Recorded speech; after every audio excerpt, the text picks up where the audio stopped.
AFC women Asian cup 2026 Asian কাপে নিজেদের দ্বিতীয় ম্যাচে আবারও কঠিন বাস্তবতার সামনে দাঁড়িয়ে বাংলাদেশ। আবারও বাংলাদেশকে কঠিন পরাশক্তির দেশের বিপক্ষে শক্তিমত্তার পরীক্ষা দিতে হবে।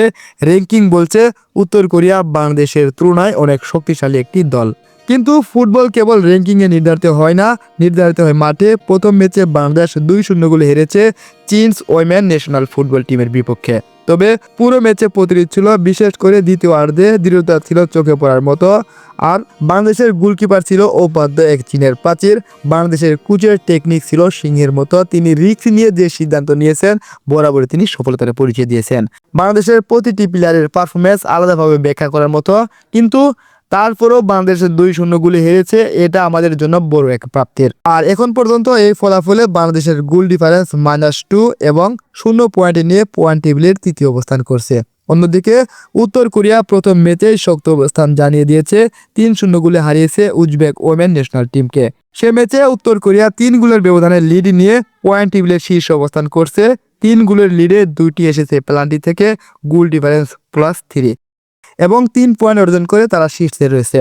শুধু এই ম্যাচে নয়, সাম্প্রতিক সময়ে উত্তর কোরিয়া ধারাবাহিক জয়ের ভিতরে আছে।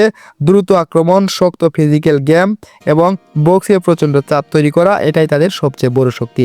বাংলাদেশের জন্য এই ম্যাচে সবচেয়ে বড় চ্যালেঞ্জ হবে মিডফিল্ডে কন্ট্রোল ধরে রাখতে হবে।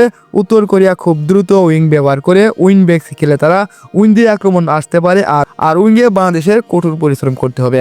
উত্তর কোরিয়া বক্সের ভিতরে ঢুকতে পারলে তারা ফাউল আদায় করার চেষ্টা করবে। এদিক থেকে বাংলাদেশের যা করণীয়, প্রথম 30 থেকে 35 মিনিট গোল না খাওয়া, লাইনে কম্প্যাক্ট রাখা, কাউন্টার এটাকে গতি ব্যবহার করা, সেট পিসে ফোকাস রাখা।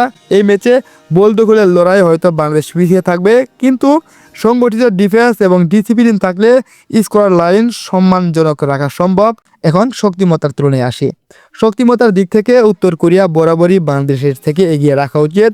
উচ্চ ফিফা র্যাঙ্কিং, ধারাবাহিক বড় জয়, আন্তর্জাতিক অভিজ্ঞতা এবং পেনাল্টি অর্জনের দক্ষতায় বাংলাদেশ থেকে এগিয়ে থাকবে। অন্যদিকে বাংলাদেশ তরুণ একটি শক্তিশালী দল, গতিশীল ফরওয়ার্ড, শেখার মন মানসিকতা, ম্যাচ বাই ম্যাচ উন্নতির সম্ভাবনা এবং কোচের চ্যালেঞ্জ ও টেকনিকে এগিয়ে রাখবো বাংলাদেশকে। বাস্তবতা বনাম সম্ভাবনা। বাস্তবতা এবং সম্ভাবনায় যদি বলতে চাই, তাহলে বাংলাদেশ তাদের চেয়ে কোনো অংশেই কম নয়।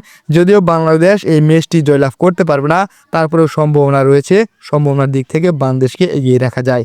কাগজে কলমে ফেভারিট উত্তর কোরিয়া, কিন্তু বাংলাদেশের জন্য এই ম্যাচে একটা বড় সুযোগ। বিশ্ব র্যাঙ্কিংয়ের টপ 10 দলের বিপক্ষে নিজেদের সামর্থ্য প্রমাণ করার বড় এক সুযোগ। যদি ডিফেন্স শক্ত থাকে, যদি আত্মবিশ্বাস অটুট থাকে, তাহলে ফল যাই হোক না কেন এই ম্যাচ হতে পারে অভিজ্ঞতার বড় এক অর্জন। শেষ কথা, র্যাঙ্কিংয়ের বড় ব্যবধান, চ্যালেঞ্জ কঠিন, কিন্তু সাহসের কোনো র্যাঙ্কিং নেই। 6 মার্চ সকাল 8টা বাংলাদেশ লড়াই করবে, আর সেই লড়াই হবে সবচেয়ে বড় বার্তা। ধন্যবাদ প্রিয় ফুটবল প্রেমী, আসসালামু আলাইকুম।